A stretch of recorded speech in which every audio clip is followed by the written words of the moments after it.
Right, so we do have more information for you on the global news that broke this afternoon. Initial reports suggested a blast near Kabul airport in Afghanistan, but clearly there have been more than one. According to the US Pentagon, there were at least 2 explosions with civilians and US service members among the casualties. The Taliban have said at least 13 people were killed. One of the explosions appears to have been from a suicide bomber.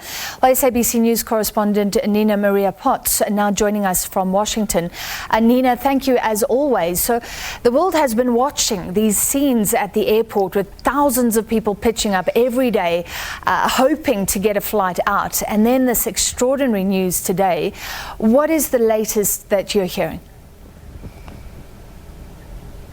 Well, you just mentioned there that the Pentagon has now confirmed that it was in fact 2 explosions at Kabul International Airport. Pentagon spokesperson John Kirby confirming that those 2 explosions took place outside Kabul's airport, causing US and civilian casualties, part of what he called a complex attack that came after repeated warnings of a threat by the United States and its allies. According to John Kirby, the first blast took place right outside the airport's Abbey Gate, and the second at the nearby Baron Hotel. Scattered gunshots were heard after the blast. Video on the ground suggests there are still bodies and that the death toll could be much higher, that emergency services, ambulances had a very hard time making a clear way to try and get to the casualties. As you say, large crowds of Afghans have been gathering daily at the airport in the hopes of fleeing the country following the Taliban takeover. US President Biden was earlier locked in the Situation Room. We're being told that the next Pentagon briefing will be in about an hour and a half from now. President Biden himself was meant to be holding meetings with the Israeli Prime Minister. That's now all been cancelled.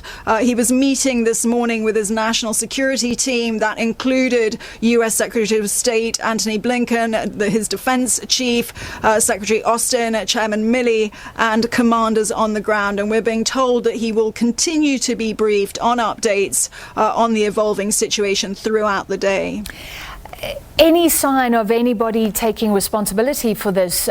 Nina, I've been following some of the commentary on US media, some experts saying maybe the Taliban were even involved, others saying, well, that would be ridiculous because it could possibly mean an extension of the US's involvement in Afghanistan. Well, I think no one inside this administration has been surprised by this attack. No one has yet claimed responsibility, but the US administration, the Biden administration, officials have been pointing to ISIS-K in recent days and identifying that affiliate of IS as the most likely cause or group behind a potential terror attack.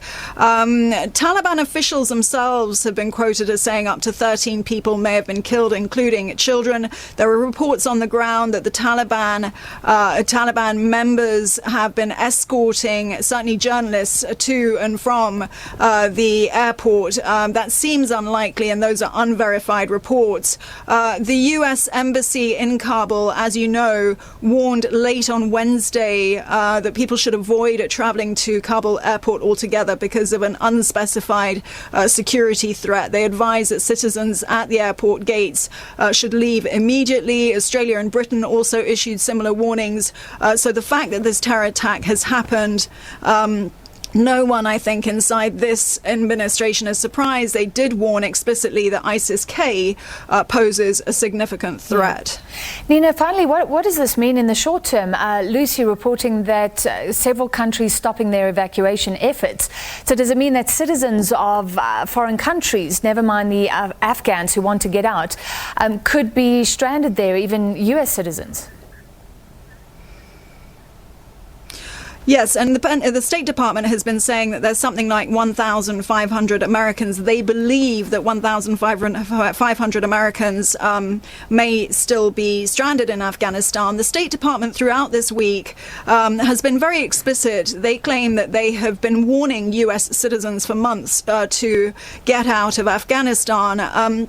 but narrowly on the pressure that is now building even within President Biden's own party. Inside the Democratic Party, there is pressure to continue evacuation efforts to make sure that every last American citizen and certainly Afghans that helped the U.S. administration and America throughout these years, that every last one has got out.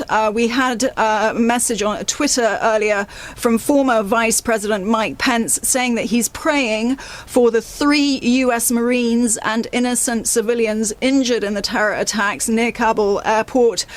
He says America must do whatever it takes to protect our troops and our citizens stranded in this disastrous withdrawal.